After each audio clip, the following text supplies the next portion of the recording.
চলে আসো পোলাপাইন। আমাদের তোমরা বলো না হাসোপা নেট নিয়ে গেছে, আসলে নেট নিয়ে গেছিল বুঝছো। ফেসবুক যে ঝামেলা করতেছে এত এখন, ফেসবুক যে এত প্যারা দিচ্ছে। এসে পড়ো সবাই, এসে পড়ো, আমরা এখান থেকে পড়বো, ধীরেন্দ্রনাথ দত্ত থেকে পড়বো।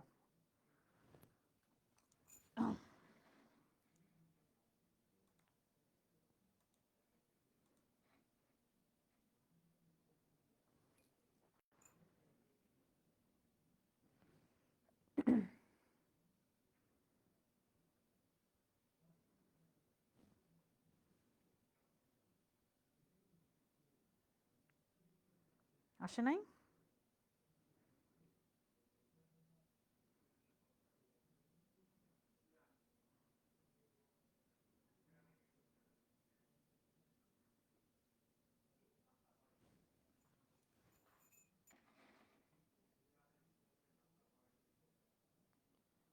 আসছে দেখো তো এখন, এই তো আসছে। ফেসবুক বুঝছো অনেক ঝামেলা করা শুরু করছে, অনেক ঝামেলা করা শুরু করছে।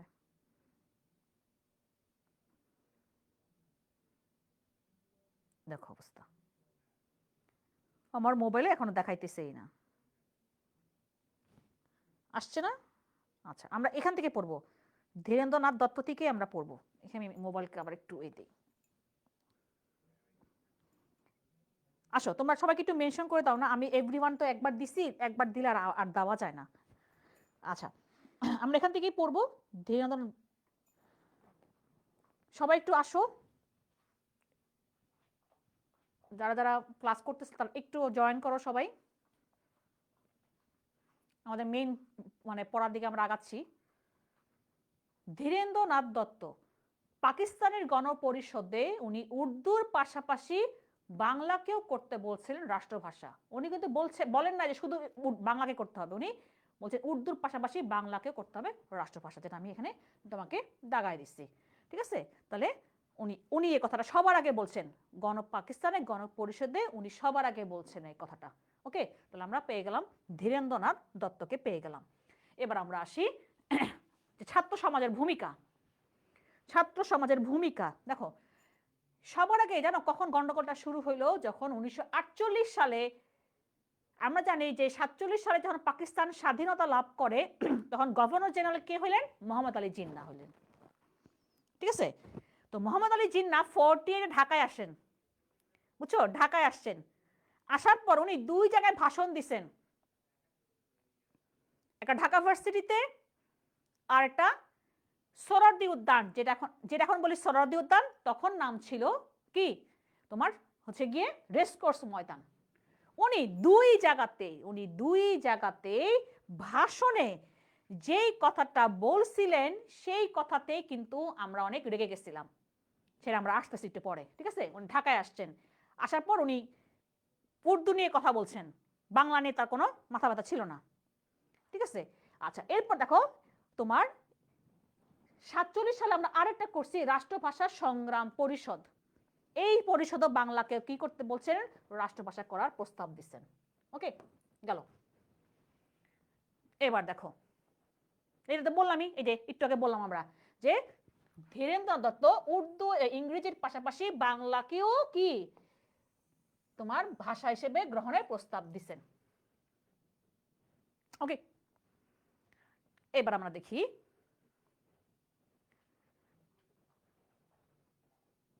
48-এ তো আমরা বললাম এর কথা, মোহাম্মদ আলী জিন্নার কথা বললাম। এবার দেখো খাজা নাজিমুদ্দিন, তখন উনি ছিলেন, দেখো 48-এর দিকে উনি ছিলেন হচ্ছে খাজা নাজিমুদ্দিন, আমাদের এই পূর্ব বাংলার মুখ্যমন্ত্রী। উনি তখন হচ্ছে গিয়ে একটা চুক্তি স্বাক্ষর করেন, যেহেতু গন্ডগোল হওয়া শুরু করছে উনি একটা চুক্তি করেন। ওই চুক্তিতে বলছেন যে খাজা নাজিমুদ্দিন বলছে যে হ্যাঁ বাংলাকে আমরা অন্যতম রাষ্ট্রভাষা করব। হ্যাঁ, উনি বলছেন রাষ্ট্রভাষা করব, কিন্তু সেটা করেন নাই।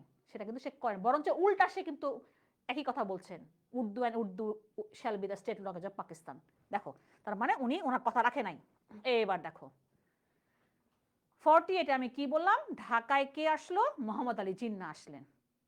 আসার পরে দুই জায়গায় আমি কি বললাম, ঢাকা ভার্সিটিতে আর সোহরাওয়ার্দী উদ্যান, যেটা আগে নাম ছিল রেসকোর্স ময়দান, যে আমাদের সোহরাওয়ার্দী উদ্যানে যে বইমেলা হয় না সেটা।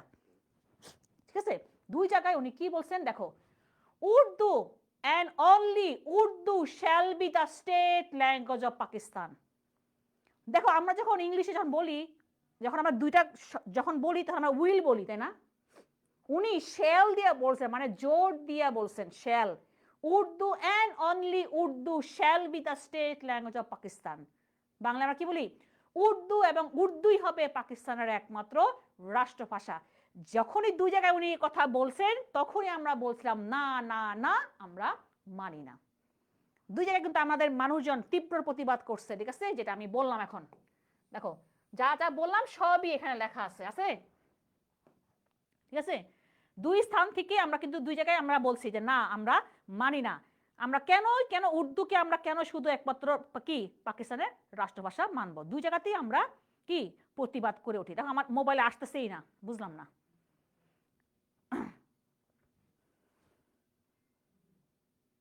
এরকম কেন হচ্ছে? যাই হোক, আমি তোমাদেরকে কম্পিউটারে দেখতেছি। তার মানে আমরা দেখলাম 48-এ মোহাম্মদ আলী জিন্না এই কথা বলছেন, ঠিক আছে? এই দেখো, এই যে সেই ছবি, বুঝছো? দেখো আঙ্গুল নাড়ায় নাড়ায় বলতেছে যে Urdu only Urdu shall be the state language of Pakistan. আর আমরা কি বলবো? হ্যাঁ, Bangla and only Bangla shall be the state language of Bangladesh. কি বলো, তাই না? তাহলে আমরা পেয়ে গেলাম যে মোহাম্মদ আলী জিন্না এই কথাটা বলছেন। এবার দেখো, এই যে ওরা যে বলতেছে উর্দুকে ওরা রাষ্ট্রভাষা করবে, এবার আমরা দেখি যে উর্দু মাত্র 3% লোকের মুখের ভাষা ছিল, আমরা দেখো বাংলা ছিল 56%।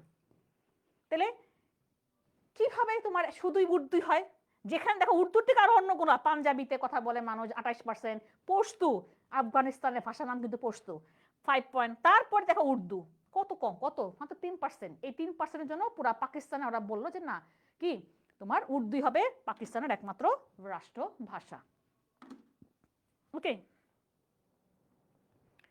এবার দেখো খাজা 48-এ, বুঝছো?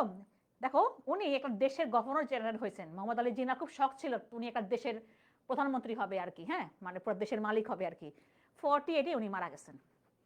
মারা যাওয়ার পর খাজা নাজিমুদ্দিন পাকিস্তানের গভর্নর জেনারেল নিযুক্ত হন। দেন উনি কিন্তু পরবর্তীতে আবার পাকিস্তানের প্রধানমন্ত্রীও হন। আমাদের এই ভাষা আন্দোলনের সময় পুরা পাকিস্তানের প্রধানমন্ত্রী ছিল এই খাজা নাজিমুদ্দিন, ঠিক আছে? এবং উনি, ঠিক আছে, দেখো কি বলছে, 55 সালে প্রধানমন্ত্রী লিয়াকত আলী খান গণপরিষদে তোমার হচ্ছে রিপোর্ট পেশ করেন। ওখানে লিয়াকত আলী খান বলছে উর্দুকে পাকিস্তানের একমাত্র রাষ্ট্রভাষা করার কথা বলছে। মানে সব জায়গায় আমরা দেখতেছি উর্দু কথা আসতেছে, সব জায়গায় একই কথা যে উর্দুই হবে। আমরা পাইলাম মোহাম্মদ আলী জিন্নারে পাইলাম, এখন আমি লিয়াকত আলী খানকে পাইলাম, একটু পরে পাবো মোহাম্মদ কি বলে তোমার হচ্ছে গিয়ে নাজিমুদ্দিন। উনি 52 সালেও গিয়ে বলছেন উর্দু হবে পাকিস্তানের একমাত্র রাষ্ট্রভাষা। সব জায়গায় একই কথা। অবভিয়াসলি আমরা সব জায়গায় আমরা তীব্র প্রতিবাদ জানাইছি, হবে না। দেখো এখানেও আমরা কি প্রতিবাদ জানাইছি, এর ফলে কি আলোচনা স্থগিত হয়ে যায়। আমরা বিক্ষোভ করছি, না কেন হবে উর্দু, আমরা ওখানে বিক্ষোভ করে আমরা কি আলোচনা স্থগিত করে দিলাম, গেল একটা ঘটনা। দেন লিয়াকত আলী খান মারা গেল, তখন কে হলো প্রধানমন্ত্রী? তোমার খাজা নাজিমুদ্দিন। উনি 52 সালে আবারও উর্দুকে পাকিস্তানের রাষ্ট্রভাষা করার দাবি করেন, ঘোষণা করেন। কবে? 52 সালে। তার মানে আমরা আস্তে আস্তে আগাচ্ছি। দেখো 27 জানুয়ারি আমরা কিন্তু আস্তে আস্তে আগাই যাচ্ছি, 21 ফেব্রুয়ারিকে আমরা আগাচ্ছি কিন্তু। তাহলে আমরা 3টা পাইলাম মেনলি। কে কে পাইলাম? মোহাম্মদ আলী জিন্নাহ বললেন 48-এ। দেন আমরা পাইলাম লিয়াকত আলী খানও বললেন উর্দুকে করবে শুধু রাষ্ট্রভাষা। দেন 52 সালে আমরা কাকে পাইলাম? খাজা নাজিমুদ্দিন, যিনি ওই সময় প্রধানমন্ত্রী হইলেন, হয়েই বললেন, উনি দেখো বাঙালি হয়ে বলছে যে উর্দুই হবে পাকিস্তানের একমাত্র রাষ্ট্রভাষা। তখন হচ্ছে গিয়ে আমরা একটা কি বানাইলাম? সর্বদলীয় রাষ্ট্রভাষা সংগ্রাম পরিষদ। কবে? 52 সালের 31 জানুয়ারি। এগুলো তোমাদের যখন অ্যাডমিশন যাবা তখন অ্যাডমিশন এগুলো বেশি ইম্পর্টেন্ট, পরীক্ষা এগুলো আসে প্রায়। তাহলে 52-তে আমরা চলে আসছি কিন্তু। ওকে, তারপরে এই যে গন্ডগোল হওয়া শুরু করলো, অনেক কিছু হওয়া শুরু করলো। তখন শেখ মুজিবও, আমরা জানি যে শেখ মুজিব কারাগারে ছিলেন। আমি একটু এই জন্য আনি নাই, কারণ এগুলো এত বেশি দরকার নাই এখন। হ্যাঁ, কারাগারে ছিলেন, অনশন করেন। হ্যাঁ, এই যে আমাদের আস্তে আস্তে কিন্তু আমরা দেখো, আমার প্রতিদিনই আমাদের গন্ডগোল হয়েছে না জুলাই আন্দোলনের সময়, এখানেও তাই। হ্যাঁ, প্রতিদিনই কোনো কিছু কি আমাদের গন্ডগোল হচ্ছিল 21শে ফেব্রুয়ারির আগে। এবার আমরা দেখি এই যে পরিস্থিতির স্বরূপ, ওই সময় আমাদের এই পূর্ব বাংলার মুখ্যমন্ত্রী ছিল নুরুল আমিন। আমি একটা কথা লিখে দিব, এই নুরুল আমিন সরকার বলছেন যে 21শে ফেব্রুয়ারিতে উনি ঢাকায় কি দিল 144 ধারা জারি করলো, আর বলছে সভা সমাবেশ করা যাবে না, সব সভা সমাবেশ নিষিদ্ধ। ওই আমি যেটা বললাম, তুমি মিটিং মিছিল করতে পারবা না 144 ধারা জারি হলে। আমরা কি করলাম 21শে ফেব্রুয়ারির দিন এই 144 ধারা ভঙ্গ জারি করে আমরা রাস্তায় নেমে গেলাম। আমরা মিছিল করে করে অল্প অল্প করে মানুষ আমরা জড়ো হয়েছি, ছেলেরা 10 জন করে মিছিল করে আসছে বিভিন্ন জায়গা থেকে, আমরা ঢাকা মেডিকেলের সামনে জড়ো হয়েছি। দেন আমরা কি একসাথে হয়ে যখন মিছিল করা শুরু করলাম তখন পুলিশ গুলি করে আমাদের উপরে।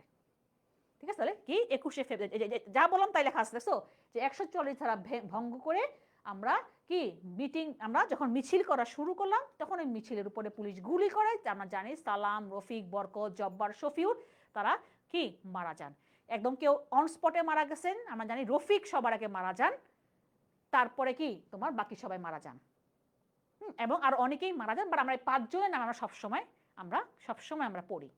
এবং এর মধ্যে একটা শিশুও মারা গেছিল, ওর নাম ওহিউল্লাহ মেবি নাম ছিল, সবচেয়ে ছোট। হ্যাঁ, তাহলে ভাষা আন্দোলনের মধ্যে যদি বলা হয় যে প্রথম কে শহীদ হয়েছেন তাহলে মনে রাখবা কি রফিক সবার আগে, সে একদম ঘটনাস্থলেই উনি মারা গেছেন। একদিন আরেকজন মারা গেছে সন্ধ্যার সময়, আবার কেউ মারা গেছে, একজন মারা গেছেন তোমার 1 মাস পরে। যেমন আমাদের আন্দোলনের সময়, জুলাই আন্দোলনের সময় দেখবা যে অনেকে এরকম হয়েছে যে 1 বা 1.5 মাস পর গুলি খাইছে, তারপর কি আস্তে আস্তে এটা তোমার ঠিক হতে পারে নাই, পরে কিন্তু মারা গেছে 1 মাস পর। এখানেও কিন্তু আমরা দেখবো আজকে তাদের সম্পর্কে একটু পড়তে হবে, তখন আমরা দেখবো। এরপরে গিয়ে ওই যে 54তে গিয়ে আমাদেরকে কি স্বীকৃতি দিল। দেন 56তে গিয়ে আমরা কি পাইলাম, আমাদের 56তে গিয়ে আমাদের এ হইলো যে ঠিক আছে তাহলে উর্দুর পাশাপাশি বাংলাকেও করা হয়েছে রাষ্ট্রভাষা সাংবিধানিকভাবে। ওকে, তাহলে এবার আমি একটা কথা লিখি, দেখো এখানে এই যে দেখো 1952 সালে পাকিস্তানের প্রধানমন্ত্রী কে? পাকিস্তানের প্রধানমন্ত্রী কে ছিল? খাজা নাজিমউদ্দিন।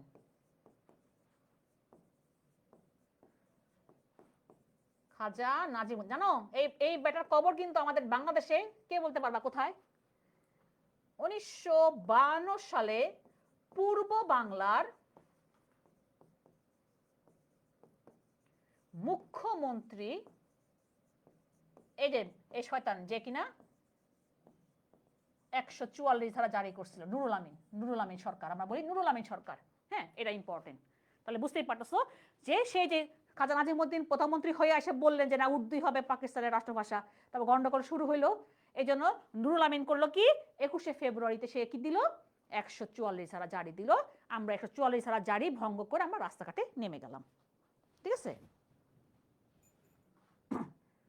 আচ্ছা এই দেখো যেটা বলতেছিলাম, সবাই যখন জড়ো হয়েছে, হ্যাঁ ঢাকা মেডিকেলের সামনে সবাই যখন জড়ো হয়েছে, এই যে যখন মিছিল আস্তে আস্তে মনে করো বিভিন্ন জায়গা থেকে মানুষ আসছে, এসে এখানে জড়ো হয়েছে, জড়ো হয়ে আমরা তখন রাস্তায় কি সামনে, এটা কবেকার ছবি তাহলে 21শে ফেব্রুয়ারি 1952 সালের ছবি। দেখো আমরা আজকে দাঁড়ায় আছি, বাংলায় কথা বলতেছি, তোমার থেকে বাংলায় কথা বলতেছি এত আমরা আরাম করে কেন? এই যে দেখো এসব মানুষের জন্য, তাদের জন্যই আমরা আজকে, তারা জীবন দিতে দেখেই কিন্তু আমরা আজকে বাংলায় স্বাধীনভাবে মুক্তভাবে বাংলায় কথা বলতে পারতেছি, নাহলে এটা অন্যরকম হয়ে যেত, জানি না কি হইতো। বাট তাদের জন্য, তাই না, আজকে আমরা একটা দিতে পারি, উৎসর্গ করতে পারি, তাই না, তাদের জন্য আমরা আজকে আরামসে বাংলাতে কথা বলতে পারতেছি, বাংলাতে কমেন্ট করতে পারতেছো, তাই না, কত বড় একটা তাই না, যে আমরা এই যে সবসময় সম্মান জানানো উচিত এদেরকে। চলো আমরা এখন তাদের সামনে একটু পড়ি। যেটা বললাম রফিক উদ্দিন কিন্তু উনি প্রথম মারা গেছেন, একদম ঘটনাস্থলে উনি মারা গেছেন। ঠিক আছে, তার বাড়ি মানিকগঞ্জের সিংগাইরে পাড়িল গ্রামে। ওকে, আচ্ছা দেখো এখান থেকে রফিক উদ্দিন, এই যে তোমাদের আমি বলি প্রশ্নগুলো কিভাবে আসতে পারে, ওই যে ছোট প্রশ্ন, ঠিক আছে, যে কোনো দুইজন ভাষার শহীদ সম্বন্ধে আলোচনা করো, তাহলে তোমাকে তখন এই যে কোনো দুইজনকে, তুমি 5 জনের মধ্যে তুমি যে কোনো 2 জন নিয়ে পড়বা, তাহলেই হবে। যে কোনো 2 জন আসতে পারে বা যে কোনো 3 জন আসতে পারে। যেমন আমি প্রথমে কি বললাম, রফিক উদ্দিন, উনি হচ্ছে গিয়ে তোমার জগন্নাথ কলেজ, আমাদের এখন যে আমাদের জগন্নাথ ইউনিভার্সিটি না, উনি এই জগন্নাথ কলেজ, তখন কলেজ ছিল, উনি এই জগন্নাথ কলেজ ছাত্র ছিলেন। ঠিক আছে, তাহলে এবার দেখি সেটা হচ্ছে গিয়ে যখন উনি 21শে ফেব্রুয়ারি 52-তে ওনার বয়স ছিল 26 বছর। ঘটনা বলতে কি বোঝাচ্ছে, এই দেখুন 1952 সালের 21শে ফেব্রুয়ারি ওনার বয়স ছিল কত, মাত্র 26 বছর। ঠিক আছে, তারপর উনি কি বলছে, যখন হচ্ছে গিয়ে তোমার আমি কি বললাম যে পুলিশ কি করে, লাঠি চার্জ করে, কাঁদানো গ্যাস ছাড়ে, হ্যাঁ টিয়ার গ্যাস বল না, টিয়ার গ্যাস, সেটাই কাঁদানো গ্যাস।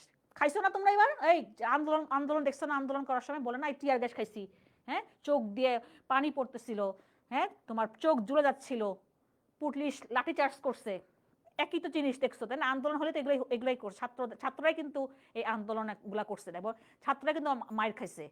এবং দেখো সব যে আমরা দেখতে পাইছি শহীদ কোথায়, সবাই ছাত্র, এখানে আমরা দেখতে পাচ্ছি সবাই কেউ না কেউ ছাত্র ছিল। তাহলে রফিক ছিল জগন্নাথ কলেজ ছাত্র।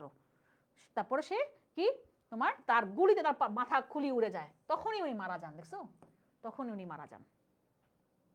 ওকে, এরপর তার আত্মত্যাগের জন্য 2000 সালে আমাদের যারা ভাষা শহীদ তাদেরকে সবাইকে 21শে পদক দেওয়া হয়েছে। ঠিক আছে, 21শে পদক দেওয়া হয়েছে। এবং তার গ্রামের নাম এখন কি, রফিকনগর। তার গ্রামের নাম কি, রফিকনগর। তাহলে আমরা রফিক উদ্দিনকে আমরা বললাম। আমি প্রতি লাইন বাই লাইন পড়তে গেলে তোমার সময় চলে যাবে, তুমি তো বুঝতেই পারছো যে কি কি কি ইম্পর্টেন্ট গুলো পড়তে হবে। তার নাম পড়বা, তার বাবার নাম পড়বা, সে কি কিসে ছিলেন সেগুলা। যেমন বরকত, আবুল বরকত, তার বাড়ি কিন্তু ছিল মুর্শিদাবাদে, তার জন্মাইছে মুর্শিদাবাদে।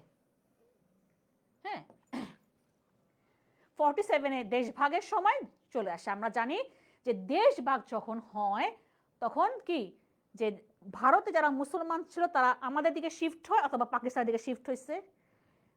হিন্দুরা কি, যারা আমাদের আমাদের এই সাইডে হিন্দুরা ছিল তারা শিফট হয়েছে কোথায়, পশ্চিমবঙ্গের দিকে, মানে ভারতের দিকে শিফট হয়েছে। আবার পাকিস্তান থেকে যারা হিন্দু ছিল বা তোমার শিখ ছিল তারা শিফট হয়েছে কোথায়, ভারতের দিকে। তার মানে বরকতরা উনি ওরা 47-এই কিন্তু তোমার ওই যে ঢাকায় চলে আসে, ঢাকায় চলে আসে 47, দেখছো পাকিস্তান পোস্টে বা 48-এ উনি ঢাকা চলে আসেন। এসে উনি ঢাকা বিশ্ববিদ্যালয়ে ভর্তি হয়েছেন। এই যে ঢাকা বিশ্ববিদ্যালয়ে প্রায় আসে বরকত নিয়ে।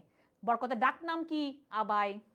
বরকত কোন বিভাগের ছাত্র ছিলেন ঢাকা বিশ্ববিদ্যালয়ের, এগুলো পরীক্ষায় প্রায় আসে। বা নিচের কোন ভাষা শহীদ ঢাকা বিশ্ববিদ্যালয়ের স্টুডেন্ট ছিলেন, কেটা, বরকত। ঠিক আছে, কোথায়, রাষ্ট্রবিজ্ঞান বিভাগে, পলিটিক্যাল সায়েন্সে ছিলেন উনি। ওকে, এবার দেখি ওই যে 144 সাল জারি ভেঙে যখন ছাত্র জনতার উপর পুলিশ গুলি চালায় তখন হোস্টেলেই বারান্দায় গুলিবিদ্ধ হন কে, বরকত। তারপরে তার কবর দেওয়া হয়েছে আজিমপুরে এবং তাকেও 2000 সালে কি দেওয়া হয়, মরণোত্তর কি 21শে পদক দেওয়া হয়েছে। তার মানে তুমি দেখো, খেয়াল করে দেখো 2000 সালে বাংলাদেশ সরকার সব ভাষা শহীদকে কিন্তু কি দিছে, 21শে পদক। এই যে দিছে অলরেডি, তুমি দেখছো গতকালকে পরশুদিন 21শে পদক দেওয়া হয়েছে 25 সালে। বলতো কে পাইছে, গুরুত্বপূর্ণ তোমরা বলা উচিত যে তোমরা যে বাংলায় লিখতেছো অভ্র, এই যে অভ্রতে লিখতেছি বাংলায়, তুমি কমেন্ট করতেছো সৃজনশীল আসবে, হ্যাঁ গ ঘ আসে, ওই যে বললাম যে 2 জন বা 3 জনের নাম সম্বন্ধে তুমি আলোচনা করো, আসবে, আসছে। ঠিক আছে, হ্যাঁ তখন তোমাকে ওই অনুযায়ী তোমাকে লিখতে হবে। এবার শফিউর, শফিউরও কিন্তু পশ্চিমবঙ্গে জন্মাইছে, পশ্চিমবঙ্গের 24 পরগনাতে জন্মাইছেন। হ্যাঁ আচ্ছা, এবার আসো, শফিউর রহমান 24 পরগনা সিভিল সাপ্লাই অফিসে কেরানি চাকরি গ্রহণ করেন। কিন্তু কেন জানেন উনি তখন ঢাকায় ছিলেন, তখন উনি ঢাকায় ছিলেন। ঠিক আছে, এবং খেয়াল করে দেখো উনি কিন্তু 22শে ফেব্রুয়ারিতে মারা গেছেন, পরের দিন, পরের দিন উনি মারা গেছেন নাকি। আচ্ছা দাঁড়াও, আমি একটা ভুল লিখছি,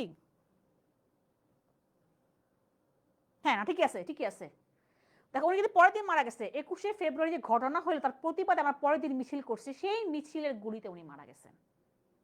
ঠিকই আছে, উনি কিন্তু 22 ফেব্রুয়ারি মারা গেছেন। খেয়াল করে দেখো উনি 22 ফেব্রুয়ারিতে মারা গেছেন, যখন আমরা কি 21শে ফেব্রুয়ারিতে যে এই যে পুলিশ গুলি করলো এর প্রতিবাদে মিছিল করছি, সেই মিছিলের উপর আবারও পুলিশ গুলি করছে, সেই গুলিতে হচ্ছে কি আমাদের কে এই শফিউর উনি গুলি খান।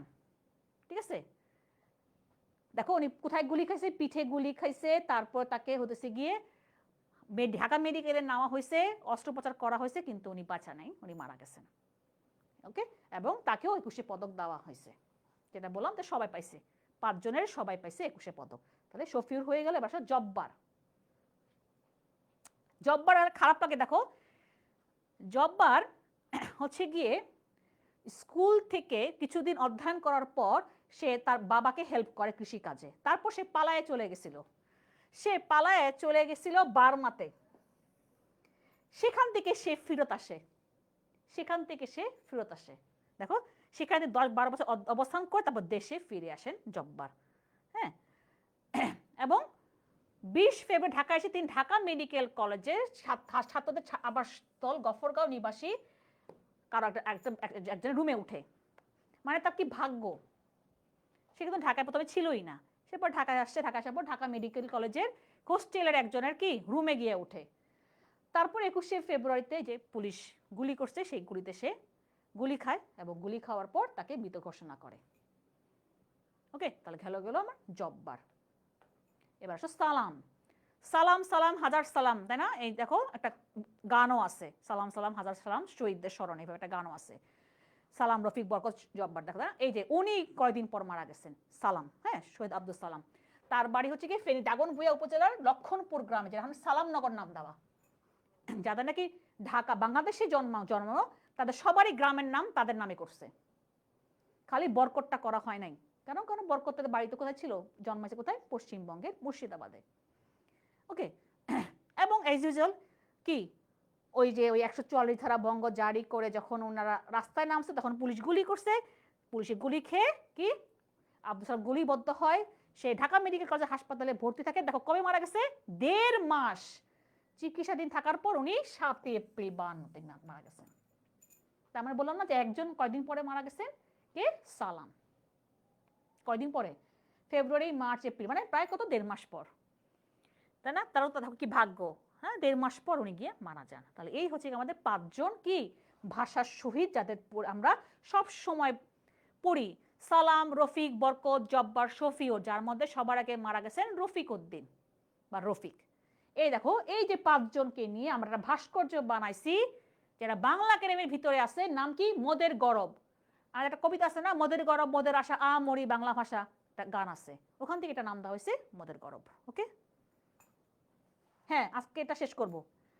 এবার আসো নারী সমাজের ভূমিকা, এখান থেকে প্রশ্ন তেমন আসে নাই, আমরা তা একটু আস্তে আস্তে এবার এটা একটু অল্প করে পড়ে যাব। নারী সমাজে অবভিয়াসলি নারীরাও কিন্তু অনেক ভূমিকা রাখছিল ভাষা আন্দোলনে। আমরা জানি সুফিয়া কামাল, তাই না? তোমরা তার কবিতাও পড়ছো, তাহারই পরে মনে, তাই না, সুফিয়া কামালের। সেই সুফিয়া কামাল কিন্তু, হ্যাঁ, সুফিয়া কামাল কিন্তু তোমার কি এই নারী যে এই 52 ভাষা আন্দোলনে তার ভূমিকা অনেক বেশি ছিল। গেল, এবার আমরা আসি, সেটা হচ্ছে গিয়ে বিভিন্ন মানুষের কাছে বিভিন্ন দায়িত্ব ছিল। কি দায়িত্ব ছিল? ওই যে মিছিল করে করে আমরা অল্প অল্প মানুষ নিয়ে নিয়ে আমরা ঢাকা মেডিকেল কলেজে জড়ো হব। আমি কি বললাম একটু আগে, ছেলেদের দায়িত্ব ছিল 10 জন করে আনা, মেয়েদের মনে হয় 4 জন, হ্যাঁ মেয়েরা 4 জন। এই জন্য আমাদের একটা কথা বলছিল 10 জনই মিছিল। তাহলে ছেলে ধরো তুমি একটা এলাকায় আসো, তুমি কয়জনকে বলে চল আমরা যাই, আমরা 10 জন করে আগাইতেছি।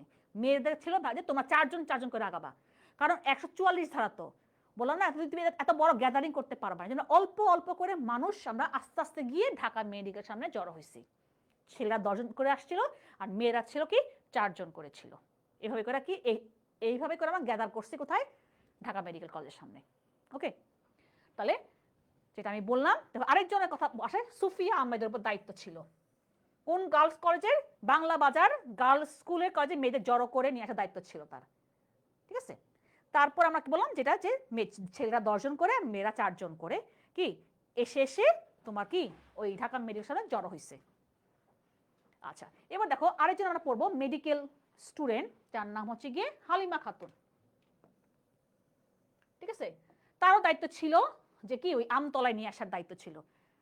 হ্যাঁ, ওই একই যে আমাদের দায়িত্ব ছিল যে আমরা মানুষকে নিয়ে নিয়ে আমরা এখানে এসে কি হচ্ছে না, আমার এখানে দেখাই দিতেছিল না তখন, বুঝছো, এই জন্য আমি বললাম না ফেসবুকে ঝামেলা করতেছে কেন। না না, যে এখানে আছে আছে আছে আছে কমেন্ট দেখতেছি, এখন দেখা যাচ্ছে লাইভ নাও। ঠিক আছে, ওকে, তাহলে এখানে হালিমা খাতুন, ওনারও দায়িত্ব ছিল যে উনি মুসলিম গার্লস ল থেকে মেয়েদেরকে নিয়ে আমতলায় তাদেরকে নিয়ে এসে গ্যাদারিং করবে। ঠিক আছে, তারপরে যখন নাকি পুলিশ, দেখো মেয়েদের যে প্রথম দলটা, পুলিশ যখন আটকাইছে তারা পুলিশকে সরাই দিয়ে তারা আগায় গেছে। তাহলে বুঝো, হ্যাঁ, মেয়েরাও কিন্তু তাই কি স্লোগান দিতে কি আগায় যান। এবং আমরা যে বললাম না একটু আগে যে রফিক উদ্দিন যার মাথায় গুলি খেয়ে মারা গেছে, এই যে হালিমা খাতুন আর কাজী ইদ্রিসের সহযোগিতায় তখন আমানুল হক ছবিটা তুলেন, ঠিক আছে? তখন যে মারা গেছেন রফিক, তো তখনই মারা গেছেন। আচ্ছা, এবার দেখো আরেকজন আছে গিয়ে, উনি হচ্ছে স্কুল শিক্ষিকা মমতাজ বেগম। আবার গান গাওয়ার মমতাজ কইও না, আবার গান গাওয়ার মমতাজ না কিন্তু, ঠিক আছে? উনি স্কুলের প্রধান শিক্ষিকা। উনিও কিন্তু দেখো 300 জন ছাত্রী নিয়ে 22 ফেব্রুয়ারি উনি মিছিল করছেন। ওই যে বললাম না যে শুধু তো 21 তারিখে না, পরের দিনও কিন্তু আমরা মিছিল করছিলাম। ওকে, তার মানে এই আমরা নারী সমাজের ভূমিকাগুলো পাইলাম। এবার আমরা আসি আঞ্চলিক ইতিহাস। আমি বইতে অনেক দাওয়া আছে, সব দাওয়া পড়ার দরকার নাই, আমরা চট্টগ্রাম নিয়ে পড়বো অল্প একটু। এটা আমাদের আসলে লাগে যে এই যে ভাষা আন্দোলন ভিত্তিক প্রথম কবিতা, প্রথম গান, এগুলো পরীক্ষায় আসে। তো ভাষা আন্দোলন ভিত্তিক আমরা যদি বলি বা 21-এর উপর যে প্রথম কবিতা কাঁদতে আসিনি ফাঁসির দাবি নিয়ে এসেছি, এটা কে লিখছেন? উনি মাহবুব আলম চৌধুরী। এটা এখানে লেখা আছে, দেখো অসুস্থ অবস্থায় উনি লিখছেন কাঁদতে আসিনি ফাঁসির দাবি নিয়ে এসেছি, এটা কে লিখছেন? মাহবুব আলম চৌধুরী। 21-এর উপর কি প্রথম কবিতা। ওকে, গেল। এবার আমরা আসি প্রথম শহীদ মিনার। এই দেখো এই যেটা প্রথম শহীদ মিনার, এখন যেটা দেখতেছি এটা প্রথম না।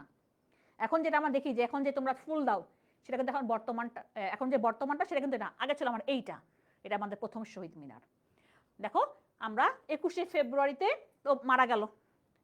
23 ফেব্রুয়ারিতে রাতে, ছাত্ররা 23 ফেব্রুয়ারি রাতে মেডিকেল কলেজের পাশে একটা ইটের মিনার নির্মাণ করে, এই যেটা, ঠিক আছে? এবং একটা কাগজ দেখো দেখা যাচ্ছে, একটা কাগজ দিছে সেটে, ঠিক আছে? কি নাম? শহীদ স্মৃতি স্তম্ভ। এই যে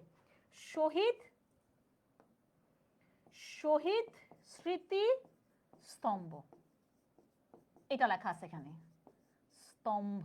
এই যে বুঝছো, একটা কাগজ সেটা দিচ্ছে, এটা নাম কি দিছে? শহীদ স্মৃতি স্তম্ভ। তো এটা আমাদের প্রথম কি তোমার শহীদ মিনার, ঠিক আছে? এবং এমন জায়গায় তৈরি করা হয়েছে যেন রাস্তা থেকে যেন দেখা যায়।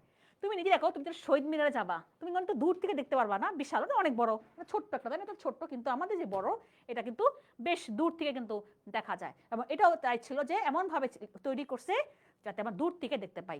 এটার ডিজাইনার ছিল বদরুল আলম। কে ছিল? বদরুল আলম। এবারে কে উদ্বোধন করে? শহীদ শফিউরের পিতা এটাকে উদ্বোধন করে, ঠিক আছে? 24শে ফেব্রুয়ারি, ঠিক আছে? উনি 24শে ফেব্রুয়ারি কি এটা উদ্বোধন করেন, কিন্তু এটাও ভেঙে ফেলছে পাকিস্তানিরা। 24 তারিখে রাতেই ভেঙে ফেলছে। আমরা 23 তারিখে রেডি করলাম, করার পর শহীদ শফিউরের পিতা এটা উদ্বোধন করার ওই দিন রাতেই কিন্তু পাকিস্তান এটা ভেঙে দেয়। এই দেখো মিনারটি ভেঙে ফেলে, বুঝছো? মিনারটি ভেঙে ফেলে। তাহলে আমার প্রথম শহীদ মিনার গেল। আচ্ছা, এবার আসো এখন যে আমাদের বর্তমান যে কেন্দ্রীয় শহীদ মিনার, সেটা হচ্ছে গিয়ে আমরা 57-এ ঠিক করে 56-এ আমরা পাইলাম সংবিধান, আমরা সাংবিধানিক ভাবে স্বীকৃতি পাইলাম বাংলা ভাষা। দেন 57-এ যে হামিদুর রহমান, যিনি এখন আমাদের যে কেন্দ্রীয় শহীদ মিনারের যে স্থপতি, ওনার এতে আমরা ঠিক করলাম যে আমরা একটা শহীদ মিনার নির্মাণ করব, ঠিক আছে? লেখা আছে যে ওনার নামে নির্মাণ কাজ শুরু হইতে থাকে। কিন্তু 60 সালে দেখো আইয়ুব খান, ওই যে বললাম না 58-তে আইয়ুব খান আসছে, আইয়ুব খানের সময় কি মিনারটির কাজ বন্ধ করে দিছে, শহীদ মিনারের কাজ বন্ধ করে দিছে। তার মানে আমরা করতে পারলাম না। দেন 63 সালের 1 ফেব্রুয়ারি সাধারণ জনতার উপস্থিতিতে ওই যে অসমাপ্ত শহীদ মিনার, সেটাকে আমরা আবুল বরকতের মা এটাকে উদ্বোধন করছেন। ওই যে আমরা বললাম না আমাদের কাজটাকে ওরা করতে দেয় নাই, যা ছিল ওটাকে আমরা উদ্বোধন করলাম। কবে? 63 সালের 21শে ফেব্রুয়ারি। ওই দেখো 21শে ফেব্রুয়ারিতেই, 21শে ফেব্রুয়ারিতে উদ্বোধন করলাম। দেন ওই যে যেটা ছিল দেখো 71-এ আবার ওইটাকে পুনরায় ধ্বংস করছে, যুদ্ধের সময় ধ্বংস। তার মানে আমরা যে দেখলাম যে আমরা একদম 21শে ফেব্রুয়ারি মানে 52-তে আমরা প্রথম শহীদ মিনার নির্মাণ করলাম। ওকে, দেন আমরা দেখলাম ওটাকে ভেঙে ফেললো। দেন আমরা দেখলাম যে তোমার 57 দিকে আমরা ঠিক করলাম যে আমরা একটা শহীদ মিনার নির্মাণ করব, কাজ শুরু করলাম। কাজ শুরু করার পর কি করলো তোমার আইয়ুব খান এটা কাজটাকে বন্ধ করে দিল। বাট আমরা কিছু কাজ করছিলাম, তার মানে আমার পুরো কাজ শেষ হয় নাই। ওই যে অসমাপ্ত সেটাকে আমরা উদ্বোধন করলো কে? আবুল বরকত, তার ডাকনাম আবাই। তার মা এটাকে উদ্বোধন করছে কবে? 63 সালে 21শে ফেব্রুয়ারিতে উনি এটাকে উদ্বোধন করলেন। 71-এ যুদ্ধের সময় ভাঙ্গা ফেলাইলো, পাকিস্তান ভাঙ্গা ফেলালো। দেন আমরা হচ্ছে গিয়ে 72 সালের পর আমরা আবার এটাকে কাজ করে 83 সালে এখন যে বর্তমানে আমরা দেখতে পাই, সেটা সব বর্তমান যে রূপ সেটা মোটামুটি 83 সালে আমরা নির্মাণ করি। ঠিক আছে, তাহলে বর্তমানে যে আমরা এখন দেখি সেটা আসলে মেনলি 83 সালে আমরা বর্তমান রূপটা আমাদের দেওয়া হয়েছে। ওকে, চলো দেখি আমরা। এই যে আমাদের বর্তমান কেন্দ্রে শহীদ মিনার, এই দেখো উনি সেই স্থপতি হামিদুর রহমান। ঠিক আছে, এবং লেখাও আছে যে মূল স্তম্ভ, মূল স্তম্ভ দুই পাশে দুইটা করে কি 4টা স্তম্ভ আছে। আমরা বড়টাকে বলি হচ্ছে কি তোমার মা, আর বাকি ছোট স্তম্ভগুলো কি সন্তান। তাহলে এটাই সেই কেন্দ্রীয় এখন যে বর্তমান শহীদ মিনার, যেটা আমরা স্থপতি বলি হামিদুর রহমান। ক্লিয়ার? বর্তমান শহীদ মিনার ক্লিয়ার? যেটাকে আমরা বলি কেন্দ্রীয় শহীদ মিনার, আমরা কি বলি? কেন্দ্রীয় শহীদ মিনার বলি আমরা, তাই না? এটা যে এটা কিন্তু এর পিছনে কিন্তু মেডিকেল, এটার পিছনেই মেডিকেল, এটার পিছনেই মেডিকেল, ঢাকা মেডিকেল। এবার আসি প্রথম গান। সব বইতে তোমাদের এইচএসসি সব বইতে দেওয়া আমার ভাই রক্তে রাঙানো 21শে ফেব্রুয়ারি, এই গানটাই প্রথম গান। আসলে আমরা যখন পড়ি, হ্যাঁ, আমরা বলি এটা বিখ্যাত গান 21শে ফেব্রুয়ারির, এই গানটাই আমরা দেখি এখন, তাই না? আমরা এই গানটা তো চালাই, এই যে আমরা শুনছি না, এই গানটা শুনছো না? হ্যাঁ, তাহলে এই গানটা আমরা শুনতে পাই, কিন্তু আসলে 21শে ফেব্রুয়ারির জন্য প্রথম গান হচ্ছে গিয়ে ভুলবো না 21শে ফেব্রুয়ারি ভুলবো না। এটা তো যাই হোক, তোমাদের বইতে যা আছে আমরা সেটাই পড়বো। তাই এটাকে আমরা এখন পড়বো যে কে লিখছে, কে সুর দিছে। তাহলে আসো, এখানে তো লেখা আছে, এবার আমরা একটু এখানে লিখবো। গানটা লিখলাম না, হ্যাঁ, গানটার আমার ভাই লিখি সংক্ষেপে লিখলাম। হ্যাঁ,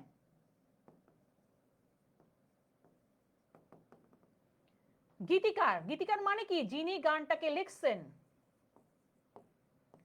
যিনি সুর দেন তাকে আমরা বলি সুরকার, তাই না? এই যে মিউজিক, ধর একটা গান এটা রচনা করছো, তার মানে গানটার গীতিকার বা রচনা করা মানে রচয়িতা, একই কথা। তাহলে গীতিকার অবলিক রচয়িতা।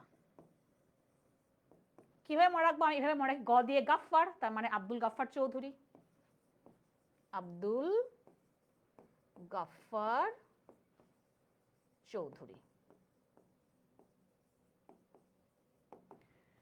এখানে একটা কাহিনী আছে, যখন গানটা লেখা হয়েছে, যখন ওই সময় যখন গানটা গাওয়া হয়েছিল, তখন সুর দিচ্ছিলেন যিনি, তার নাম হচ্ছে কি আব্দুল লতিফ। তার মানে প্রথম সুরকার আব্দুল লতিফ। বাট এখন আমরা যে সুর দিয়ে গানটা গাই না, তোমরা যে এখন গানটা গাও, যে বর্তমান সুর, সেটা আবার কিন্তু আরেকজন। বর্তমান সুরকার আলতাফ মাহমুদ। আলতাফ মাহমুদ, এটা খেয়াল করবা, ঠিক আছে? আব্দুল লতিফ আর কে? আলতাফ মাহমুদ। দেখো এটাই কিন্তু আমার এখানে লেখা আছে পিছনে, ঠিক আছে? দেখো প্রথম সুর দিচ্ছেন আব্দুল লতিফ, পরবর্তীতে আব্দুল লতিফ আর আতিকুল ইসলাম ওনারা কণ্ঠ দিচ্ছেন, মানে কণ্ঠ মানে ওনারা গানটা গাইছেন। শিল্পী, গানের শিল্পীটা কে তাহলে? আব্দুল লতিফ। প্রথম সুর দিচ্ছেন আব্দুল লতিফ, বর্তমান যে সুরটা কে দিচ্ছেন? আলতাফ মাহমুদ। বা বর্তমানে যে আমরা যে সুরে গানটা গাই সেইটা হচ্ছে কি আলতাফ মাহমুদের সুর দেওয়া গান। আর গীতিকার মানে কি? যে গানটা লিখছেন আব্দুল গাফফার চৌধুরী। ঠিক আছে, এই দেখো, এই যে এখানে দেওয়া আছে, দেখছো? গীতিকার গাফফার, প্রথম সুরকার লতিফ, বর্তমানে আলতাফ মাহমুদ। ক্লিয়ার? এগুলা কিন্তু আসে, হ্যাঁ না? 21শে ফেব্রুয়ারির প্রথম কবিতা বা প্রথম গান, তোমাদের প্রথম গান অনুযায়ী এটাই বললাম, আমার ভাই রক্তে রাঙানো, এটাই তোমরা লিখবা। এখন যদি এটাতে আসে যে গানটা নিয়ে কিছু বলো, তাহলে তুমি যে গীতিকার, তারপর কি প্রথম সুর, বর্তমান সুরকার কে, তারপরে যে বললাম যে প্রথম গানটা গাইছেনও কিন্তু আব্দুল লতিফ। এই জন্য আমি বলি যে আমরা যখন পড়ি গান, কিছু গান, হ্যাঁ, সাধারণ জ্ঞানে আমরা খেয়াল করি যে যিনি প্রথম সুর দিছেন তিনিই প্রথম গানটা গাইছেন। এভাবে মনে রাখবা, তো সুর দিছে কে? লতিফ, তার মানে আব্দুল লতিফ প্রথম গানটা গাইছেন। এই যে দেখো, লতিফ আর আতিকুল ইসলাম মিলা গাইছেন, কিন্তু লতিফটাই আমরা পড়ি আর কি সাধারণত। ওকে, ক্লিয়ার? দেখো ক্লিয়ার কিনা বলো? এটা বিখ্যাত একটা গান, তাই না? একটা বিখ্যাত গান, আমার ভাই রক্তে রাঙানো। এবার দেখো, যদি তোমাদের বইতে এটা নাই, তারপর আমরা একটু শুনে রাখি যে ভাষা আন্দোলন ভিত্তিক প্রথম সিনেমা কি বানাইছি। ভাষা আন্দোলন ভিত্তিক প্রথম উপন্যাস কি? এটা ইম্পর্টেন্ট, কেন বলতো দেখি? ভাষা আন্দোলন ভিত্তিক প্রথম উপন্যাস আরেক ফাল্গুন, যার একটা লাইন আমরা এই আন্দোলনে, জুলাইয়ের আন্দোলনে আমরা এই লাইনটা অনেক ইউজ করছি, কি? আসছে ফাগুনে আমরা হব দ্বিগুণ। দাও নাই তোমরা যারা আন্দোলন করছো, তোমরা এই কথাটা অনেকবার বলছো না? আসছে ফাগুনে আমরা হব দ্বিগুণ। কোন বইয়ের লাইন? আরেক ফাল্গুন, যেটা ভাষা আন্দোলন ভিত্তিক প্রথম উপন্যাস। ভাষা আন্দোলন ভিত্তিক প্রথম সিনেমা জীবন থেকে নেওয়া। সিনেমার পরিচালক বা এই উপন্যাসিক কেডা? আমাদের বিখ্যাত জহির রায়হান। ঠিক আছে, 1970 সালে এই সিনেমাটা বানানো হয়েছে ভাষা আন্দোলনের উপরে।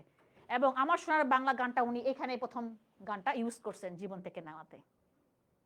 ওকে, যদি এগুলো বইতে নাই, বাট আরেকটা হচ্ছে ভাষা আন্দোলন ভিত্তিক প্রথম নাটক লেখি, হ্যাঁ, প্রথম নাটক কবর, মুনির চৌধুরীর। আমরা পড়ছিলাম জানো এইচএসসিতে, সরি ম্যাট্রিকে আমরা পড়ছিলাম মুনির চৌধুরীর কবর। হচ্ছে গিয়ে ভাষা আন্দোলন ভিত্তিক প্রথম নাটক। তাহলে ভাষা আন্দোলন ভিত্তিক যা যা সব পড়ে ফেলছি না, তোমার নোট করবা যখন, তখন তোমরা কি করবা? ভাষা আন্দোলন ভিত্তিক প্রথম গান, ভাষা আন্দোলন ভিত্তিক প্রথম কবিতা, ভাষা আন্দোলন ভিত্তিক প্রথম উপন্যাস, ভাষা আন্দোলন ভিত্তিক প্রথম সিনেমার পরিচালককে নামটা কি? ভাষা আন্দোলন ভিত্তিক প্রথম নাটক কবর কে? মুনির চৌধুরীর। ওকে, এগুলো যদি বইতে নাই তোমাকে আমি এক্সট্রা পড়াই দিলাম আর কি। এবার আসলে আমাদের লাস্ট টপিক, সেটা হচ্ছে কি আমাদের আন্তর্জাতিক। এই যে যেমন আমরা যেটা বললাম একটু আগে, প্রথমে ক্লাসের শুরুতে বলছিলাম যে 21শে ফেব্রুয়ারিকে ইন্টারন্যাশনাল মাদার ল্যাঙ্গুয়েজ ডে হিসেবে স্বীকৃতি দিচ্ছে ইউনেস্কোতে। এমনি এমনি দেয় নাই, কারো না কারো একটা তোমার এই ছিল পিছন থেকে যে এটাকে করা হোক এটাকে। ঠিক আছে, এটা নিয়ে আমরা একটু পড়বো আমরা এখন। সেটা হচ্ছে গিয়ে আমরা জানি যে 21শে ফেব্রুয়ারিতে আমরা রাতের বেলা, রাত 12টার সময় কিন্তু আমাদের প্রধান উপদেষ্টা শহীদ মিনারে গিয়ে কি শ্রদ্ধা দিছে, ফুল দিছেন, তাই না? আমরা এটা করি। এবং আমরা জানি যে প্রভাত ফেরি বলি আমরা না, এরপর থেকে মানুষজন সবাই গিয়ে, এখন তো ভিড় হয় কিনা জানি না, তো আগে প্রচন্ড ভিড় হইতো, যে আজকে সারাটা দিন ভিড় হইতো, সবাই গিয়ে 21শে ফেব্রুয়ারি কি আমাদের কেন্দ্রীয় শহীদ মিনারে গিয়ে ফুল দেয়। ঠিক আছে, তার মানে আমরা দেখলাম যে যে পুষ্পার্ঘ্য অর্পণ করে মানে কি, মানে এই দেয়। তারপর আমরা গান গাই, যে আমার ভাই রক্তদান 21শে ফেব্রুয়ারি গানটা গাই আমরা। আমাদের কি 21শে ফেব্রুয়ারি সরকারি ছুটির দিন, অবভিয়াসলি আজকে তো শুক্রবার দেখে সরকারি ছুটি এমনি মাটি হয়ে গেছে, নাহলে তো আমরা 21শে ফেব্রুয়ারিতে আমাদের কি থাকে, ছুটি থাকে আর কি। আচ্ছা, তারপর আমরা যেটা বললাম আমাদের বিভিন্ন রকম অনুষ্ঠান হয়। তারপরে এবার আসি যেটা ইন্টারন্যাশনালি যেটা আমার আসলো, ইউনেস্কো যে দিল, সেটার একটা পিছিয়ে একটা কারণ ছিল। সেটা হচ্ছে গিয়ে কানাডা প্রবাসীর কয়েকজন বাঙালি মিলে একটা সংগঠন করছে, mother language lover of the world. ঠিক আছে, এর মধ্যে কারা ছিলেন? রফিকুল ইসলাম ও আব্দুস সালাম। তাদের নেতৃত্বে উদ্যোগে তখন হচ্ছে গিয়ে তার একটা আবেদনপত্র করে যে আমাদের 21শে ফেব্রুয়ারিকে একটা দিবস হিসেবে ঘোষণা করা হোক, যে কি ইন্টারন্যাশনাল মাদার ল্যাঙ্গুয়েজ ডে হিসেবে। তাদেরই কিন্তু আসলে তৎপরতায় এটা হয়েছে আর কি। এই যে ওনার এই দুইজন, রফিকুল ইসলাম আর কি আব্দুস সালাম, কি নাম দেখো, the mother language lovers of the কি সোসাইটি কানাডা।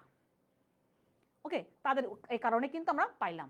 কবে পাইলাম আমরা জানি যে 1999 সালের 17ই নভেম্বর। এখানে মানে 17 নভেম্বর দিচ্ছেন, হ্যাঁ দিচ্ছি।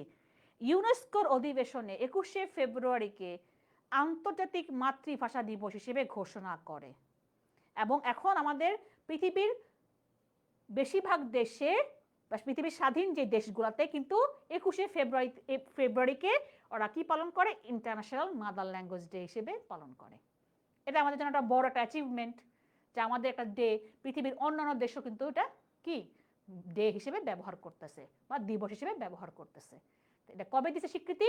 17ই নভেম্বর 1999 সালে। কে দিছে? ইউনেস্কো। এরপর আমরা 2000 সাল থেকে আমরা এই ডেটা পালন করি, মানে পুরো সারা বিশ্বে। কেন? কারণ অলরেডি দেখো 99 সালে তো নভেম্বর মাসে স্বীকৃতি দিচ্ছে, ঘোষণা করছে। তার আগে তো ওই বছর তো 21শে ফেব্রুয়ারি চলেই গেছে, যে আমরা 2000 সাল থেকে আমরা কি এই দিবসটা কি পালন করতেছি, আন্তর্জাতিক অঙ্গনে আমরা যথাযথভাবে পালন করতেছি। আর এইটা খুবই ইম্পর্টেন্ট, অনেকবার আসে এটা। কবে দিছি? 17ই নভেম্বর 1999 সালে। ওকে, ক্লিয়ার? ক্লিয়ার বলো, আশা করি বুঝতে পারছো, বলো ক্লিয়ার হইছো? হ্যাঁ, আসবো আমরা একটা সৃজনশীল প্রশ্ন দিব, তারপর আমরা যাবো কিছু এমসিকিউতে। বলো ক্লিয়ার কি না?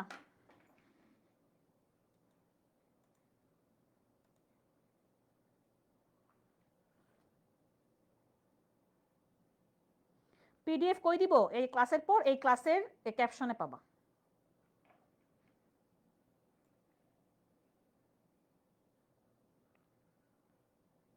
কোনটা মনে থাকে না? গাছের পাতা সবুজ, গাছের পাতা সবুজ। আচ্ছা আসো এবার আমরা দেখি অনিকেত প্রান্তর গানটা শুনছো তো? অনিকেত প্রান্তর নাম দিছো। দেখো একটা সৃজনশীল প্রশ্ন কি বলছে, 1960 খ্রিস্টাব্দে আসামের বিধানসভায় অসমীয়া ভাষাকে আসামের একমাত্র ভাষা করার দাবি করছে। তখন বাঙালিরা বলছে যে না, যে শুধু কেন অসমীয়া ভাষায় থাকবে, আমরা বাংলাকেও করতে হবে রাষ্ট্রভাষা।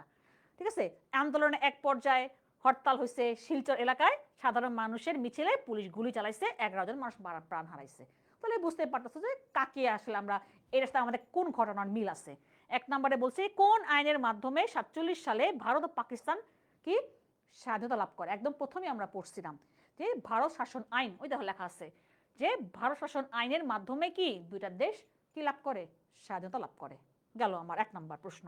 এবার সেই লাহোর প্রস্তাব কি, ওই দেখো এখন তুমি বলতে পারো যে কই আমরা তো আজকে পড়াই নাই লাহোর প্রস্তাব। এখন 2 নম্বর প্রশ্নটা এমন দেয় তোমার ওই চ্যাপ্টার থেকে দিবে না, কিন্তু তোমার পড়ার মধ্যে দিবে। তুমি যখন পরীক্ষা দিতে যাবা ফাইনাল পরীক্ষা, তখন তো তোমার থাকবেই তো সব চ্যাপ্টার যেগুলো তোমাদের আছে শর্ট সিলেবাসে। লাহোর প্রশ্ন তোমার পড়তেই হবে।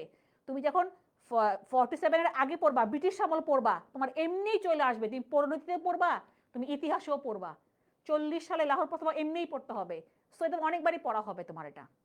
তাহলে আমি কি বলছিলাম যে 1940 সালের 23শে মার্চ তোমার শেরে বাংলা ফজলুল হক লাহোরে উনি একটা প্রস্তাব দেন। কি দিচ্ছিলেন? উনি বলছিলেন যে পূর্বাংশের মুসলমানদেরকে নিয়ে একটা রাষ্ট্র হবে, স্বাধীন রাষ্ট্র, পশ্চিমের মুসলমানদেরকে নিয়ে আলাদা একটা মুসলিম রাষ্ট্র হবে। তো এটা কিন্তু মানা হয় নাই 47, যখন দুইটা দেশে ভাগ হয়। আমি বলছিলাম যে এটা মানা হইতো, লাহোর প্রস্তাব অনুযায়ী মানা হইলে কিন্তু আমরা 47-ই স্বাধীন হয়ে যেতাম। তাহলে আমাদের আর কি পাকিস্তানের আন্ডারে আর যাওয়াই লাগতো না। তো যাই হোক, সেটা তো হয় নাই আর কি। ঠিক আছে, তাহলে এইগুলো যেগুলো কথা বলছি সেগুলো এখানে লেখা আছে। গ নাম্বার দেখি, গ নাম্বারে কি বলছে, উদ্দীপকে বর্ণিত আন্দোলনের সাথে পাঠ্যবের কোন আন্দোলন? তো বুঝতেই পারতেছো ভাষা আন্দোলনের সাথে এটা মিল আছে। আমাদের একই, তাই না? আমরাও বলছিলাম যে না, উর্দুই কেন হবে শুধু পাকিস্তানের রাষ্ট্রভাষা, বাংলাকেও করতে হবে। এখানেও তাই দেখাইছে, তাই না, যে অসমীয়া ভাষার সাথে বাংলাকেও করতে হবে ভাষা, নাহলে আমরা মানি নাই। দেখে তো আমরা কি মিটিং মিছিল করলাম, তখন আমাদের উপর গুলি করলো, যেটা আমরা 52 সালের 21শে ফেব্রুয়ারিতে আমরা সেটা দেখছি। ওটাই এখানে লেখা আছে, যেগুলো আমি অলরেডি আমরা পড়াই ফেলছি, যেগুলো আমরা অলরেডি পড়াই ফেলছি। ওকে, তাহলে আমরা যাই ঘতে যাই, কি আছে, উক্ত আন্দোলন বর্তমানে জাতীয়তার গণ্ডি পেরিয়ে আন্তর্জাতিক পরিমণ্ডলে স্বীকৃত, উক্তিটি যথাযথতা বিশ্লেষণ করো। এই যে আমরা একটু বললাম, ঠিক আছে, আমরা একটু কিছু কথা বলবো, 52 সালে একটু ঘটনাটা বলবো, বলার পর আমরা যেটা কি করছি, যেটা এই যে একটু আগে বললাম যে ইউনেস্কো স্বীকৃতি দিচ্ছে, এখানে কে তোমার হেল্প, মানে এখানে আমাদের যে স্বীকৃতি দেওয়ার পিছনে যে তোমার একটা সংগঠন কাজ করছে, ক্যানাডার একটা সংগঠন কাজ করছে, তারপরে ইউনেস্কো 99 সালের কি তোমার নভেম্বর মাসে তোমার এই 21শে ফেব্রুয়ারিকে ইন্টারন্যাশনাল মাদার ল্যাঙ্গুয়েজ ডে হিসেবে স্বীকৃতি দিচ্ছে। সেগুলো লিখে তোমার 4 নাম্বার ঘর অ্যান্সারটা ঠিক হয়ে যাবে আর কি। তাহলে এতদিন আমরা এতক্ষণ যা পড়াইছি, এই জন্য আমি ওই প্রশ্নটা আনছি যে একটা প্রশ্নের মধ্যে তোমার আমাদের আজকে অনেকখানি পড়াটা হয়ে যাবে। তাহলে বুঝতে পারছো যে কি প্রশ্নগুলো আসতে পারে। আসো আমরা এমসিকিউগুলো সলভ করি। আসো, আচ্ছা এত বড় বড় সৃজনশীল না, দেখো শোনো, আমার তো এখানে জায়গা কম, এই জন্য আমার দেখা যায় 2-3টা লাগতেছে। আমার তো এখানে জায়গা কম, তাই না? তুমি তো লিখবা যখন, তখন তোমার তো জায়গা বেশি থাকবে। আমি তো তোমাকে বোর্ড দেখাই দিচ্ছি, তাই না? এইটুকু জায়গার মধ্যে আমার আমার যখন আমার পিডিএফটা করবে, আমার জায়গা আমাদের এইটুকু, তাই না?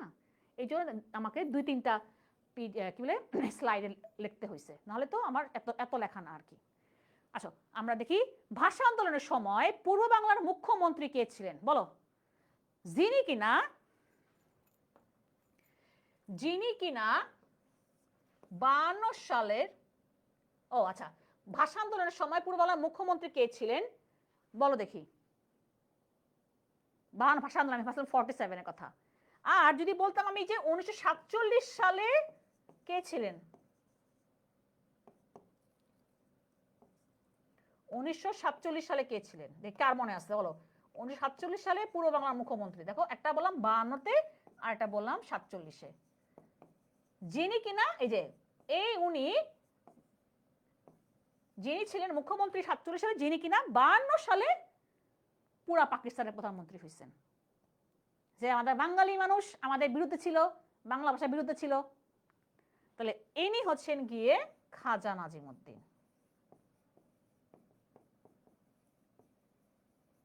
আর আমরা বলছি 52 ভাষা আন্দোলনের সময়, তাহলে কি হবে? ভুল করেছ, মুখ্যমন্ত্রী বলছি, আর হে ছিল 52-তে প্রধানমন্ত্রী। এবার বোঝা গেছে? এবার অ্যান্সার করো কি হবে? খাজা নাজিমউদ্দিন ছিলেন 52-তে প্রধানমন্ত্রী।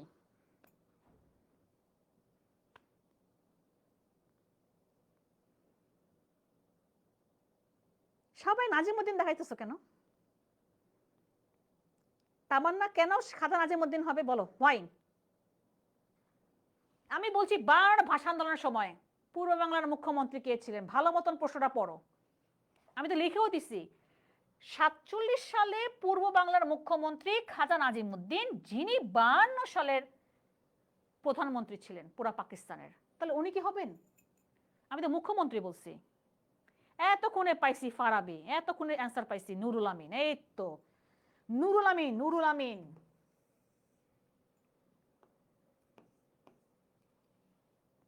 খাজা নাজিমউদ্দিন ছিলেন, আমি এখানে আমার লিখে দেই, প্রধানমন্ত্রী 52-তে।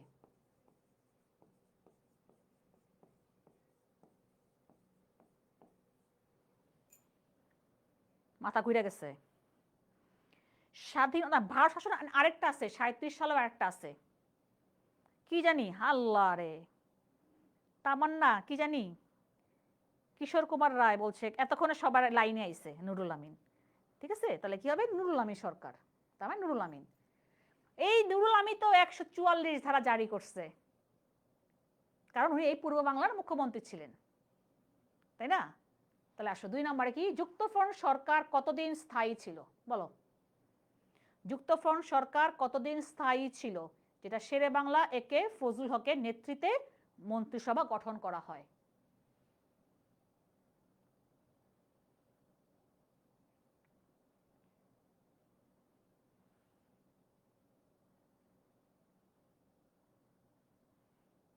প্রথমে ক দিছিলাম, কি হবে এটা? 56 দিন, তাই না? 56 দিন ছিল কি ক্ষমতায়, তাহলে বেশি দিন ছিল না। তারপর 2 মাসও ছিল না, যুক্তফ্রন্ট সরকার 2 মাসও ছিল না কিন্তু। এবার আসো দেখি কি বলছে, উর্দু, একমাত্র উর্দুই হবে পাকিস্তানের রাষ্ট্রভাষা। উক্ত ঘোষণাটি জিন্নাহ দিয়েছিলেন ঢাকা বিশ্ববিদ্যালয়ের সমাবর্তন অনুষ্ঠানে, করাচি শিক্ষা সম্মেলনে, সোহরাওয়ার্দী উদ্যানে। কোনটি সঠিক দেখি? এবার একটু ভাইবা চিন্তা অ্যান্সার করো, ভাইবা চিন্তা অ্যান্সার করো। কথা শোনা যায় না, কি বলো?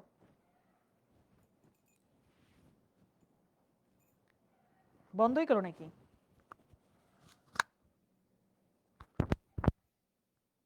ঠিকই তো আছে।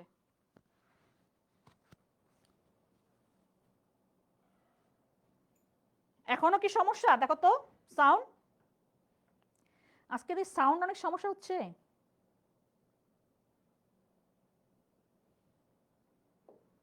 ফারাবি বলছে 1 আর 3।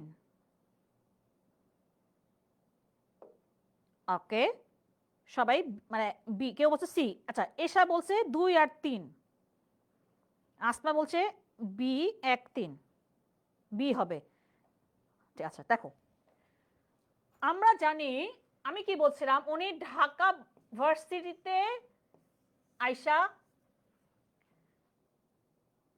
ভাষণ দিছেন, প্লাস রেসকোর্স ময়দান,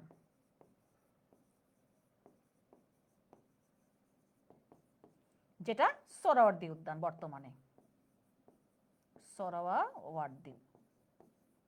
ওকে, তার মানে কি হবে? 1 হবে, 3 হবে, তাহলে কি হবে? বি হবে। 1 হবে, 3 হবে, তাহলে অ্যান্সার হবে বি। হ্যাঁ, সবাই এটা সবাই অ্যান্সার করছো।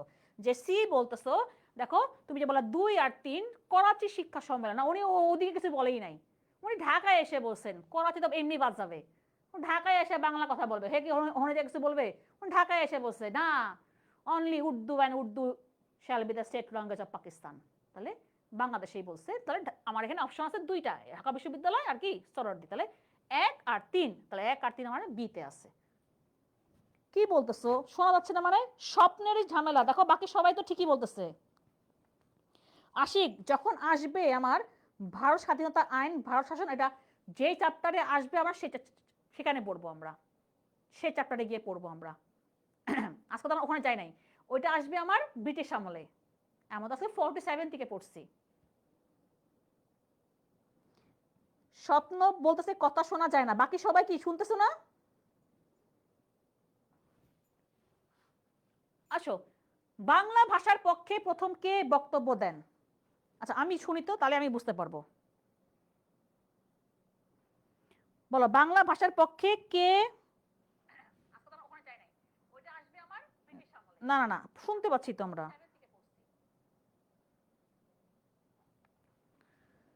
বাংলা ভাষার পক্ষে প্রথম কে বক্তব্য দেন? সোহরাওয়ার্দী, আবুল কাশেম, লিয়াকত আলী খান, ধীরেন্দ্রনাথ দত্ত। ওর ফোন নষ্ট। ফারাবি অ্যান্সার করছে, সামির অ্যান্সার করছে ডি ডি ডি। অনিকাত প্রান্ত কয় হ্যাঁ শুনতাছি।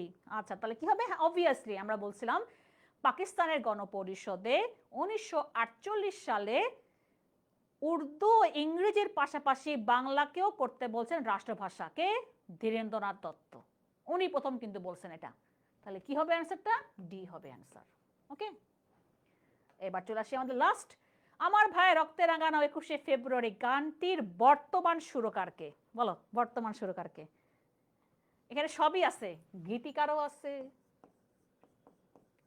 কারো গানটা পারো? আমার এই গানটা সুরটা আসে না। গীতিকার, প্রথম সুরকার, বর্তমান সুরকার, 3 জনের নামই আছে আমার মনে হয়, তাই না? হ্যাঁ, আগে বলো তোমার অ্যান্সার কও আগে। সবাই সি বলছে, C C C, Altaf Mahmud. তাহলে গীতিকার তাহলে কি হবে? গাফফার। তাহলে আমি যদি গীতিকার বলতাম তাহলে গাফফার হইতো। প্রথম সুরকার আব্দুল লতিফ। আমি বলছি বর্তমান অথবা প্রচলিত, অথবা প্রচলিত সুরকার, মানে এখন যেটা চলতেছে, আমরা যেই সুরটা দিয়ে এখন গানটা গাচ্ছি তার মানে প্রচলিত, মানে চলতেছে এখন আমাদের গানটা এই এই সুরে, আলতাফ মাহমুদ। তাহলে ঠিকই আছে, তোমরা ঠিকই মনসা করছো, আলতাফ মাহমুদ। ওকে, তাহলে আমাদের আজকের পড়া এই পর্যন্তই খতম। বলো, আকিফ মাহমুদ অ্যান্সার করছে লাস্টে। হ্যাঁ হ্যাঁ, সি সি সি।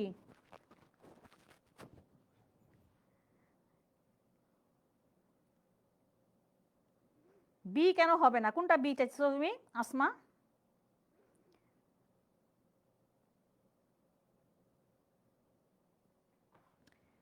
ও, বি কেন হবে না?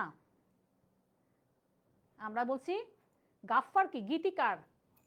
আরেকটা কথা লিখে দেখো, গীতিকার অথবা রচয়িতা, অথবা রচয়িতা, যে রচনা করেন। আমরা ইংলিশে বলি রিলিসিস্ট বলি, গানটাকে লিখছেন। ধরো আমি কোনো গান লিখলাম, তাহলে আমি হয়ে যাব গীতিকার, হব না, আমি গান লিখতে পারি না। রচনা করা মানে কি, বলে না কবিতা রচনা করছেন, রচয়িতা, যারা রচনা করেন তাদেরকে বলি আমরা রচয়িতা, মানে সে লিখছেন, রচনা করছেন। রচয়িতা, গীতিকার সব একই কথা। তাহলে গদে গাফফার, আব্দুল গাফফার চৌধুরী গীতিকার। প্রথম সুর দিছেন আব্দুল লতিফ, আর বর্তমান যে সুর, যেই সুর দিয়ে আমরা এখন গানটা গাই, Altaf Mahmud. Loud and clear? সেই ক্লাস হইল আপু? হ্যাঁ শেষ তো, আশিক শেষ। কালকে আমার ক্লাস আছে পৌরনীতি, আমরা বোর্ডিং চ্যাপ্টার শুরু করবো পৌরনীতি। তাহলে বলো আকিব, একটু রিভিউ টিভিউ দাও, বলো ক্লাসটা কেমন লাগলো বলো। আমরা একটা চ্যাপ্টার শেষ করে দিলাম, 4 নাম্বার চ্যাপ্টার, ইতিহাসে প্রথম অধ্যায় 4 নাম্বার চ্যাপ্টার। মাথা ভন ভন করতেছে কেন রে ভাই? অনিকেত প্রান্তর বলছে বেস্ট হিস্ট্রি ক্লাস। 4 নাম্বার কোশ্চেনে বি নাম্বার হয় না কেন? ও আচ্ছা, আসমার কথা, আচ্ছা আচ্ছা এইবার আসো। আসমা, আসমা বলছে হ্যাঁ বি তো দিছি, এই যে বি তো দিলাম, যে 1 আর 3 ঠিকই তো আছে। অপশনও যেত বি, অপশনও যেত বি, এটাই তো হবে অ্যান্সার, ঠিকই তো আছে। তুমি কোনটা পারছো? বি তো হইছে, 1 আর 3, এই যে 1 আর 3, ঠিকই তো অ্যান্সার বি। ক্লিয়ার? বলো কেমন লাগলো ইতিহাসের ক্লাস? তোমাদের সাথে ইতিহাসে প্রথম ক্লাস নিলাম। আগামীকাল আমার নিজের যেটা আমি নিচ্ছিলাম এতদিন পরিণতি, সেটা ক্লাস নিব আর কি। প্রথম অধ্যায় শেষ করব, প্রথম অধ্যায়ের প্রথম চ্যাপ্টারের ফার্স্ট পেপারের প্রথম অধ্যায়। আসমা বললামই তো 4 নম্বরের কোশ্চেনে তো বি হবে আনসার, তাই না? এনজয় করতে পারছি ক্লাসটা। ওকে, ধন্যবাদ ফারাবি। এটা তো 3। কোনটা 3? এই কোনটা 3? অসম্ভব সুন্দর, ভালো একটা। কাল কয় ঘন্টা নেবেন জানি না, কালকে আমি 2:30টার সময় ক্লাস শুরু করবো, যতক্ষণ লাগে আর কি। আচ্ছা, আমাকে তুমি জিজ্ঞেস করছো আসমা বিনতে রহমান 4 বলছি, কোনটা বলতেছো? এটা তো 3, কি বলতেছো আমি বুঝলাম না। তুমি যে বলতেছো, আমি আবার তোমাকে ক্লিয়ার করি এটা কেন হবে। দেখো 1 2 3 কেন হবে? উনি কি করাচি শিক্ষা সম্মেলনে কোনো কিছু বলছেন? উনি ঢাকায় এসেই বলছেন। তো ঢাকা তো আর করাচি না, করাচি তো আরেকটা, না? তখনকার সময় তোমার পাকিস্তানের কি তোমার রাজধানী। উনি ঢাকায় এসে বলছেন, ঢাকা ইউনিভার্সিটিতে আর সোহরাওয়ার্দী উদ্যানে। উনি এই 2 জায়গাতেই বলছিলেন Urdu and only Urdu shall be the state language of Pakistan. এবার বোঝা গেছে কেন হয়েছে 2, মানে বি হয়েছে আনসার। ওকে, ক্লিয়ার? তাহলে ইতিহাস কি সব ক্লাস নিবেন না অন্য কেউ নিবে? কি তোমার কাছে কি মনে হয়? 4? আচ্ছা 4 তো বললামই। দেখো, হায় রে আল্লাহ, আর 4-এর মধ্যে আটকে আছে রে। নাও, ও 4। ও বাংলা ভাষার পক্ষে প্রথম কে বক্তব্য দিছেন? আবুল কাশেম। ওনারা তো বক্তব্য, ওনারা কি করছেন 47 সালে যখন ওনারা যখন তমুদ্দুর মজলিস প্রতিষ্ঠা করছেন, ওনারা করছেন যে ঠিক আছে বাংলা ভাষাটা উর্দু হবে, বই লিখছেন, বই বের করছেন। ওনারা তো বক্তব্য দিয়ে বলেন নাই, যেটা নাকি ধীরেন্দ্রনাথ দত্ত পাকিস্তানের গণপরিষদে উনি ডিরেক্ট বলছেন কথাটা। এই জন্য এটা আনসার হয়েছে। তুমি এটা আমি খেয়াল করি নাই, 4 নাম্বার এটা এই জন্য এটা হয়েছে। উনি প্রথম মানে সবার সাথে ক্লিয়ার করছে যে না, বাংলাকেও করতে হবে রাষ্ট্রভাষা, স্টেট ল্যাঙ্গুয়েজ। ইংলিশে আমরা বলি স্টেট ল্যাঙ্গুয়েজ। ওকে, এবার এবার এবার বুঝতে পারছো? এবার আমি 4 নাম্বারটাতে আসছি। এবার ক্লিয়ার কিনা বলো।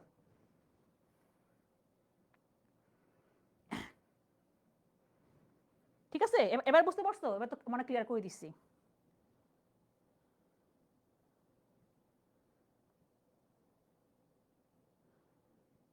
আচ্ছা, কে জানি জিজ্ঞেস করলো যে আপু ইতিহাসে সব ক্লাস অন্য বা অন্য কেউ নিবে? তামান্না, তাবসুম, তুমি কি চাও বলো শুনি একটু। তুমি কি চাও বলো? আপনি নিয়ে ক্লাসগুলো তো অনেক সুন্দর করে বুঝান, সহজে মাথায় ঢুকে। এমসি গুলো হ্যাঁ সব আমি আমি দিব রাকিব। এইটাকে এখন সেভ করে আমি পুরাটাই তোমাকে দিয়ে দিব। হ্যাঁ, আশা করি সমস্যা হবে না।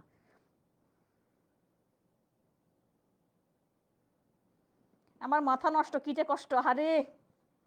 আচ্ছা ঠিক আছে, তাহলে আমার তোমাদের 10টার সময় আজকে আইসিটি ক্লাস আছে। তোমাদের কি বলে তোমাদের নাহিদ ভাইয়া ক্লাস নেবে। সো এখন 1 ঘন্টা ব্রেক দিয়ে তারপর তোমার 10টায় ক্লাস শুরু করবা। তাহলে আজকে ক্লাস এই পর্যন্তই। তোমার একটু রিভিউ টিভিউ দিও। আবার আমি আবারও কালকে চলে আসবে পৌরনীতির ফার্স্ট পেপারের প্রথম অধ্যায় পুরোটা পড়াবো। যদি একটু বোরিং, তারপরও আমাকে পড়াইতে হবে, কারণ তোমাদের বইতে আছে যে পৌরনীতির সংজ্ঞা, তাই না? তারপরে হচ্ছে কি আমার সুশাসন, গুড গভর্নেন্স। গভর্নেন্স যে আমরা জানি যে গুড গভর্নেন্স হইলে একটা দেশ কি উন্নতি হইতে পারে, কিন্তু আসলে আমাদের কোনো দেশেই পুরাপুরি গুড গভর্নেন্স হইতে পারে না। আচ্ছা ঠিক আছে, আরো কয়েকটা। আচ্ছা ওকে নেক্সট, ওকে অনিকেত প্রান্তর নেক্সট। তাহলে আমরা 10টা করে এমসিকিউ আনবো। Okay fine, good, thank you Aniket প্রান্তর। ওকে ঠিক আছে, আমরা নেক্সট আমি 10টা করে এমসিকিউ আনবো। ফাইন। হ্যাঁ আজকে একটু 5টা হয়ে গেছে না, কম হয়ে গেছে। ইনশাল্লাহ ইনশাল্লাহ নেক্সটে। হ্যাঁ ওকে ঠিক আছে, তাহলে আল্লাহ হাফেজ। ইনশাল্লাহ কালকে আমরা আরেকটা ক্লাস নিব। ওকে, যাদের পৌরনীতি আছে তারা চলে আসবা। টাটা, আল্লাহ হাফেজ। আবার দেখা হচ্ছে কালকে ইনশাল্লাহ। টাটা। মিফতাকলা ভাইয়ার ক্লাস বুঝি না। আচ্ছা টাটা।